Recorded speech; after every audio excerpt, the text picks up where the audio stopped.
வணக்கம். இது ஐபிசி தமிழின் பிரதான செய்திகள். முதலில் தலைப்புச் செய்திகள். முன்னாள் ஜனாதிபதிகளுக்கான வரப்பிரசாதங்களை நீக்கும் சட்டமூலம். சாதாரண பெரும்பான்மையை போதுமானது என்கிறது உச்சநீதிமன்றம்.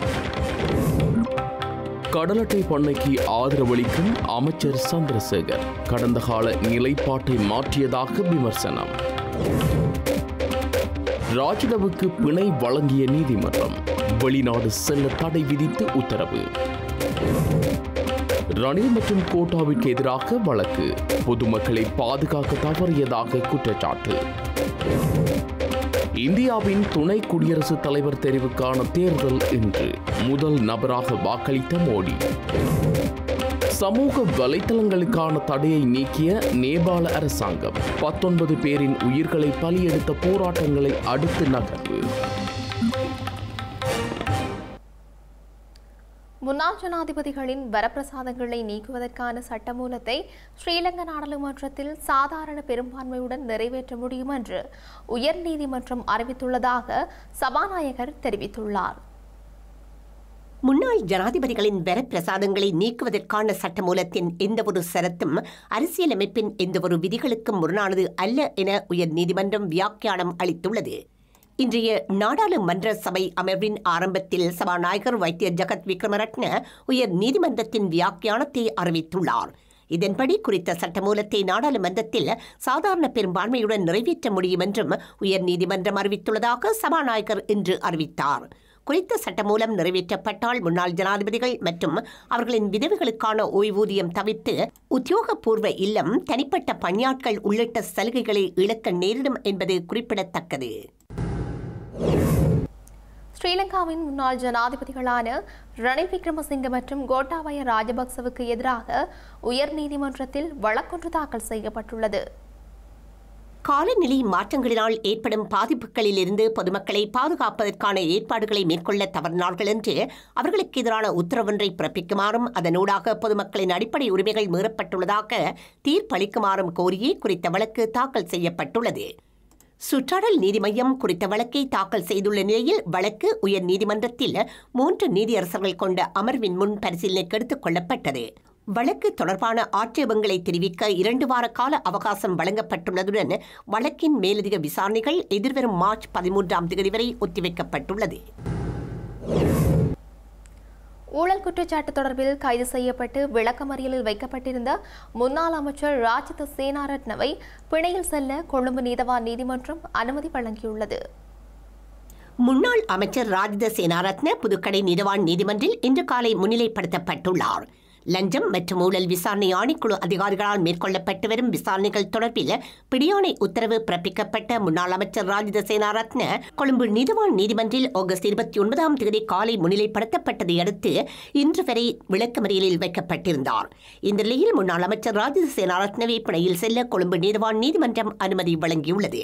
அதன்படி சந்தேக நபரை 50,000 ரூபாய் ரொக்க பிணையிலும் தலா 2 மில்லியன் ரூபாய் 2 சைர பிணைகளிலும் செல்ல அனுமதி வழங்கிய நீதவான் சந்தேக நபருக்கு வெளிநாடு செல்வதற்கும் தடை விதித்து உத்தரவிட்டுள்ளார். கையூட்டல் மற்றும் ஊழல் ஒழிப்பு ஆணைக்குழு அதிகாரிகள் மற்றும் சந்தேக நபரின் சட்டத்தரணிகள் முன்வைத்த வாதங்களை பரிசீலித்த பின்னர் கொழும்பு தலைமை நீதவான் அசங்க எஸ் போதர்கம இந்த உத்தரவை பிறப்பித்தார். ஜனாதிபதி அனுரகுமார திசாநாயக்கவின் அரசாங்கம் நுவரெலியாவில் ஐஸ் போதைப்பொருள் உற்பத்தி கைத்தொழிற்சாலையை ஆரம்பித்துள்ளதாக ஸ்ரீலங்கா பொதுஜன பெரமுனவின் பொதுச் செயலாளர் சாகர காரியவசம் தெரிவித்துள்ளார். ஸ்ரீலங்கா பொதுஜன பெரமுனவின் காரியாலயத்தில் நேற்று நடைபெற்ற ஊடகவியலாளர் சந்திப்பில் அவர் இவ்வாறு தெரிவித்துள்ளார். போதைப் பொருள் விவகாரம் நாட்டின் தற்போதைய பிரச்சனையாக காணப்படுவதாக குறிப்பிட்டுள்ள சாகர காரியவசம், ஜனாதிபதி அனுர்குமார் திசாநாயக்கவின் அரசாங்கம் நுவரெலியாவில் ஐஸ் போதைப் பொருள் உற்பத்தி கைத்தொழிற்சாலையை ஆரம்பித்துள்ளது எனவும் சுட்டிக்காட்டியுள்ளார். கேகல் பத்ர பத்மே என்ற நபர் அண்மையில் கைது செய்யப்பட்டார். காவல்துறை மாதிபர் உட்பட பொதுமக்கள் பாதுகாப்பு அமைச்சர் ஆகியோர் இந்த கைதியை வரவேற்பதற்கு விமான நிலையத்திற்கு சென்றிருந்தார்கள். பாதாள உலக குழு உறுப்பினர் கேகல் பத்ர பத்மே உள்ளிட்ட தரப்பினரை கைது செய்வதற்குரிய சிவப்பு பிடியாணையை இந்த அரசாங்கம் பிறப்பித்ததா அல்லது கடந்த அரசாங்கமா என்பதை வெளிப்படுத்த வேண்டும் எனவும் சாகர காரியவசம் தெரிவித்துள்ளார். இந்த நபர்களை கைது செய்வதற்குரிய சர்வதேச மட்டத்திலான சகல பணிகளையும் கடந்த அரசாங்கமே மேற்கொண்டது எனவும் குறிப்பிட்டுள்ளார். போதைப்பொருள் குற்றச்சாட்டில் சந்தேகத்தின் அடிப்படையில் கைது செய்யப்பட்ட நபர் ஸ்ரீலங்கா பொதுஜன பெரமுனவுடன் 2019 ஆண்டுக்கு பின்னர் செயற்பாட்டு ரீதியிலான அரசியல் நடவடிக்கைகளில் ஈடுபடவில்லை எனவும் கட்சியுடன் தொடர்பில்லாத நபரை வைத்து கட்சி மீது குற்றம் சாட்டுவது முறையற்றது எனவும் அவர் குறிப்பிட்டுள்ளார். சுங்கத்திலிருந்து 323 கொள்கலன்கள் விடுவிக்கப்பட்டமை பாரிய சர்ச்சையை ஏற்படுத்தியிருந்ததாகவும் இந்த கொள்கலன்கள் தொடர்பில் சர்வதேச புலனாய்வு பிரிவு இலங்கைக்கு அறிக்கை சமர்ப்பித்ததா இல்லையா என்பதை அரசாங்கம் வெளிப்படுத்த வேண்டும் எனவும் குறிப்பிட்டுள்ளார். இந்த கொள்கலன் விவகாரத்தில் அரசாங்கம் உண்மையை மூடி மறைக்கின்றது எனவும் சாகர காரியவசம் தெரிவித்துள்ளார். ஸ்ரீலங்கா பொதுஜன பெரமுன தனது அனைத்து நடவடிக்கைகளையும் நேரடியாக நாமல் ராஜபக்ச மீது மையப்படுத்தி பல்வேறு துறைகளில் தனது அதிகாரத்தை நிலைநாட்ட பாடுபட்டு வருவதாக தகவல்கள் வெளியாகியுள்ளன. இந்த நடவடிக்கைகளின் சமீபத்திய நடவடிக்கையாக தேர்தல் அமைப்பாளர்கள் நியமிக்கப்பட்டுள்ளனர். கடந்த வாரம் இதுபோன்ற பல அமைப்பாளர்கள் நியமிக்கப்பட்டனர். கல்கமுவ தொகுதியில் அமைப்பாளராக ஜோன்ஸ்டன் பெர்னாண்டோவின் மகன் ஜோஹன் பெர்னாண்டோ நியமிக்கப்பட்டமை தொடர்பில் அரசியல் அவதானிகள் சிறப்பு கவனம் செலுத்தியுள்ளனர். தற்போது நாமல் ராஜபக்சவுக்கு நெருக்கமான திஸ்ஸக்குட்டி ஆராய்ச்சியை ஒதுக்கி வைத்துள்ளனர். அவருக்கு பதிலாக பல்வேறு நடவடிக்கைகளுக்கு ஜோஹன் பெர்னாண்டோவுக்கு முன்னுரிமை வழங்கப்பட்டு வருவதாக தெரிவிக்கப்படுகின்றது. எதிர்வரும் ஜனாதிபதி தேர்தலில் நாமல் ராஜபக்ச போட்டியிடுவது தொடர்பில் பல்வேறு காய் நகர்த்தல்களை முன்னாள் ஜனாதிபதி மஹிந்த ராஜபக்ச முன்னெடுத்து வருகின்றமை குறிப்பிடத்தக்கது.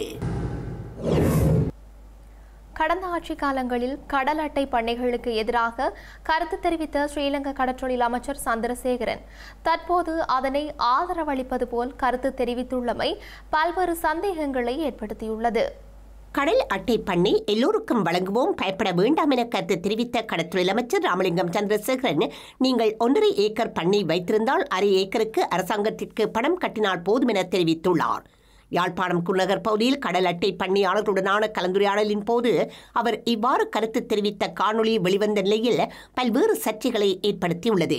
கடந்த ஆட்சி காலங்களில் கடல் அட்டை பண்ணைகளுக்கு எதிராக சந்திரசேகரன் கருத்து தெரிவித்து வந்தார்.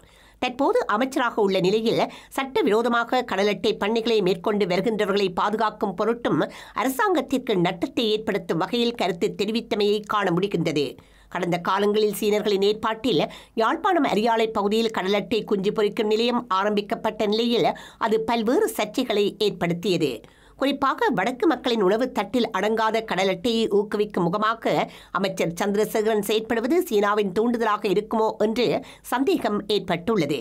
இவ்வாறான ஒரு நிலையில் ஆழம் குறைந்த யாழ்குடா கடற்பரப்பில் பாரம்பரிய மீன்பிடியை நம்பி பல மீனவ மக்கள் வாழ்ந்து வரும் நிலையில் கடல் அட்டை பண்ணைகளை மீள ஏக்கர் கணக்கில் வழங்க முற்படுவது மீனவர்களின் வாழ்வாதாரத்தை அழித்து பல்தேசிய கம்பெனிகளை ஊக்குவிக்கும் செயற்பாடா என கேள்வி எழுப்புகின்றனர். ஐக்கிய நாடுகள் மனித உரிமைகள் பேரவையின் கூட்டுத்தொடர் குறித்து இலங்கை நாடாளுமன்றத்தில் விசேட விவாதங்கள் இடம்பெற வாய்ப்புள்ளதாக கருதப்படுகின்றது. ஐக்கிய நாடுகள் மனித உரிமை பேரவையின் 60வது கூட்டத்தொடர் நேற்று ஜெனீவாவில் ஆரம்பமாகியுள்ள நிலையில் ஸ்ரீலங்கா நாடாளுமன்ற அமர்வுகள் இன்று ஆரம்பமாகியுள்ளன. இவ்வாறான நிலையில் நாடாளுமன்ற அமர்வில் ஐக்கிய நாடுகள் மனித உரிமைகள் பேரவை தொடர்பில் கூடுதலான கவனம் செலுத்தப்பட வாய்ப்புள்ளதாக கருதப்படுகிறது. ஐநா மனித உரிமைகள் ஆணையாளரின் அறிக்கை மற்றும் புதிதாக முன்வைக்கப்பட உள்ள தீர்மானங்கள் தொடர்பில் ஆளும் மற்றும் எதிரணி உறுப்பினர்கள் சபையில் கருத்துக்களை முன்வைக்க உள்ளனர் எனவும் தெரிய வருகின்றது. அத்துடன் தமிழ் தேசிய கட்சிகளின் நாடாளுமன்ற உறுப்பினர்களும் மனித உரிமை நிலவரங்கள் தொடர்பில் சபையில் உரையாற்ற உள்ளனர் என்றும் தெரிவிக்கப்படுகின்றது. இந்தியாவின் 17வது துணை குடியரசுத் தலைவரை தேர்ந்தெடுப்பதற்கான வாக்கெடுப்பு இன்று நடத்தப்படுகின்றது. இந்த தேர்தலில் முதல் நபராக இந்திய பிரதமர் நரேந்திர மோடி வாக்களித்துள்ளதுடன் அடுத்த துணை ஜனாதிபதி யார் என்பது இன்று மாலையே தெரிந்துவிடும் என்று தெரிவிக்கப்பட்டுள்ளது. இந்தியாவின் துணை குடியரசுத் தலைவராக இருந்த ஜெகதீப் தன்கர் உடல்நிலையை காரணம் காட்டி கடந்த ஜூலை மாதம் 21ஆம் தேதி பதவி விலகியதைத் தொடர்ந்து அந்த பதவிக்கு இன்று தேர்தல் நடைபெறும் என தேர்தல்கள் ஆணைக்குழு அறிவித்தது. இதற்கான வேட்புமனு தாக்கல் கடந்த மாதம் 21ஆம் தேதி நிறைவு பெற்றதுடன் ஆளும் கட்சி தலைமையிலான தேசிய ஜனநாயக கூட்டணியின் வேட்பாளர் CB ராதாகிருஷ்ணனும் எதிர்க்கட்சிகள் உள்ளடக்கிய இந்தியா கூட்டணியின் வேட்பாளர் சுதர்சன் ரெட்டியும் களமிறங்கியுள்ளனர். வாக்காளர் பட்டியலில் மக்களவை மற்றும் மாநிலங்களவை நாடாளுமன்ற உறுப்பினர்கள் இடம்பெற்றுள்ளதுடன் 5 மாநிலங்களவை ஆசனங்கள் வெற்றிடமாக இருப்பதால் தேர்ந்தெடுக்கப்பட்ட 233 பேரும் நியமன உறுப்பினர்கள் 12 பேரும் இந்த தேர்தலில் வாக்களிக்கும் தகுதியை பெற்றுள்ளனர். இதனைத் தவிர மக்களவை நாடாளுமன்ற உறுப்பினர்கள் 543 பேர் அடங்கலாக 788 பேர் துணை குடியரசுத் தலைவரை தேர்ந்தெடுப்பதற்காக வாக்கெடுப்பில் பங்கேற்க முடியும் என அறிவிக்கப்பட்டுள்ளது. ஒடிசாவின் முன்னாள் ஆளும் கட்சியான பிஜு ஜனதா தளம் கட்சி இந்த தேர்தலில் பங்கேற்கப் போவதில்லை என தெரிவித்துள்ளது. எனினும் அக்கட்சியின் எம்பியான சஸ்மித் பத்ரா இதனை புவனேஸ்வரில் தெரிவித்தாலும் டெல்லியிலும் இதனை உறுதி செய்தார். அந்த கட்சிக்கு மக்களவையில் நாடாளுமன்ற உறுப்பினர்கள் இல்லாத போதிலும் மாநிலங்களவையில் 7 உறுப்பினர்கள் காணப்படுகின்றனர். இதேபோன்று மாநிலங்களவையில் 4 உறுப்பினர்களை கொண்டுள்ள பாரதிய ராஷ்டிர சமிதி கட்சியும் இந்த தேர்தலை புறக்கணிப்பதாக அந்த கட்சியின் செயல் தலைவரான KD ராமராவ் அறிவித்தார். இந்த தேர்தலில் CB ராதாகிருஷ்ணன் வெற்றி பெறுவதற்கான சூழ்நிலை காணப்படுகின்ற போதிலும் இரு அணிகளும் வாக்களிப்பில் வெற்றிகரமாக பங்கேற்பது பற்றி பல்வேறு ஆலோசனைகளை நடத்தியிருந்தன. இந்த நிலையில் தேர்தலுக்கான வாக்குப்பதிவு இன்று காலை 10 மணிக்கு ஆரம்பித்து மாலை 5 மணி வரை நாடாளுமன்ற வளாகத்தில் நடத்தப்படுகின்றது. வாக்குப்பதிவு ஆரம்பித்ததும் முதல் நபராக பிரதமர் நரேந்திர மோடி தனது வாக்கினை செலுத்தியுள்ளதுடன் ஏனைய உறுப்பினர்களும் தமது வாக்குகளை செலுத்தி வருகின்றனர். வன்முறை போராட்டங்களை அடுத்து சமூக ஊடகங்களுக்கு விதிக்கப்பட்ட தடையை நேபாள அரசாங்கம் நீக்கியுள்ளது. சமூக ஊடகங்களுக்கு தடை விதிக்கப்பட்டதை அடுத்து பாரிய போராட்டங்கள் வெடித்ததுடன் இந்த போராட்டங்களின் போது ஏற்பட்ட வன்முறைகளில் 19 பேர் பலியாகியுள்ளனர். நேபாளத்தின் தகவல் தொடர்பு மற்றும் தகவல் தொழில்நுட்ப அமைச்சகத்தில் பதிவு செய்வதற்கான காலக்கெடுவை மீறியுள்ளதாக தெரிவித்து 26 சமூக ஊடக தளங்களுக்கு தடை விதிக்குமாறு நேபாள அரசாங்கம் அதிகாரிகளுக்கு கடந்த வாரம் உத்தரவிட்டது. இன்ஸ்டாகிராம் மற்றும் ஃபேஸ்புக் போன்ற தளங்களை நேபாளத்தில் உள்ள மில்லியன் கணக்கான மக்கள் பயன்படுத்துவதுடன் அவர்கள் பொழுதுபோக்கு செய்திகள் மற்றும் வணிகத்திற்காக அவற்றை நம்பியுள்ளனர். எனினும் போலி செய்திகள், வெறுப்பு பேச்சு மற்றும் இணையவழி மோசடிகளை தடுக்கும் நோக்குடன் இந்த தடை நடைமுறைப்படுத்தப்பட்டதாக அரசாங்கம் தனது தரப்பு நியாயத்தை முன்வைத்திருந்தது. இதனை அடுத்து நேற்று வீதிகளில் இறங்கிய பல்லாயிரக்கணக்கான இளைஞர்கள் அரசாங்கத்தின் சர்வாதிகார அணுகுமுறையை பின்பற்றுவதாக குற்றம் சாட்டி போராட்டத்தில் ஈடுபட்டனர். சில போராட்டக்காரர்கள் பிரதமர் KP சர்மா ஒலியின் சொந்த ஊரான டமக்கில் உள்ள அவரது வீட்டின் மீது கற்களை வீசி தாக்குதல் நடத்தியுள்ளனர். தலைநகர் காத்மண்டுவில் இடம்பெற்ற போராட்டங்களின் போது போராட்டக்காரர்களுக்கும் காவல்துறையினருக்கும் இடையில் மோதல்கள் ஏற்பட்டிருந்தன. இந்த மோதல்களில் 100க்கும் மேற்பட்டவர்கள் காயமடைந்துள்ளனர். அரசியல்வாதிகளின் பிள்ளைகளின் ஆடம்பர வாழ்க்கை முறை மற்றும் ஊழல் குற்றச்சாட்டுகளை முன்னிலைப்படுத்தும் பரப்புரை சமூக ஊடகங்களில் பரவியதை அடுத்து அரசாங்கம் சமூக ஊடகங்களுக்கான தடையை கொண்டு வந்திருந்தது. ஃபேஸ்புக் மற்றும் யூடியூப் உள்ளிட்ட 26 சமூக ஊடக தளங்களை தடை செய்ய அரசாங்கம் நடவடிக்கை எடுத்ததை அடுத்து போராட்டங்கள் வெடித்தன. ஆயிரக்கணக்கான இளைஞர்கள் தலைநகர் காத்மண்டுவில் திரண்டு நாடாளுமன்றத்தை முற்றுகையிட்டதை தொடர்ந்து பல மாவட்டங்களில் தற்போது ஊரடங்கு உத்தரவு பிறப்பிக்கப்பட்டுள்ளது. செய்திகளின் நிறைவாக மீண்டும் தலைப்புச் செய்திகள். முன்னாள் ஜனாதிபதிகளுக்கான வரப்பிரசாதங்களை நீக்கும் சட்டமூலம் சாதாரண பெரும்பான்மையை போதுமானது என்கிறது உச்சநீதிமன்றம். கடலட்டை பண்ணைக்கு ஆதரவளிக்கும் அமைச்சர் சந்திரசேகர் கடந்த கால நிலைப்பாட்டை மாற்றியதாக விமர்சனம். ராஜிதவுக்கு பிணை வழங்கிய நீதிமன்றம் வெளிநாடு செல்ல தடை விதித்து உத்தரவு. ரணில் மற்றும் கோட்டாவிற்கு எதிராக வழக்கு, பொதுமக்களை பாதுகாக்க தவறியதாக குற்றச்சாட்டு. இந்தியாவின் துணை குடியரசுத் தலைவர் தெரிவுக்கான தேர்தல் இன்று முதல் நபராக வாக்களித்த மோடி. சமூக வலைதளங்களுக்கான தடையை நீக்கிய நேபாள அரசாங்கம் 19 பேரின் உயிர்களை பலியெடுத்த போராட்டங்களை அடுத்து நகர்வு. இத்துடன் IBC தமிழின் பிரதான செய்திகள் நிறைவு பெற்றன. உடனுக்குடன் செய்திகளை அறிந்து கொள்ள ibctamil.com என்ற எமது இணையதளத்தை பார்வையிடுங்கள். வணக்கம்.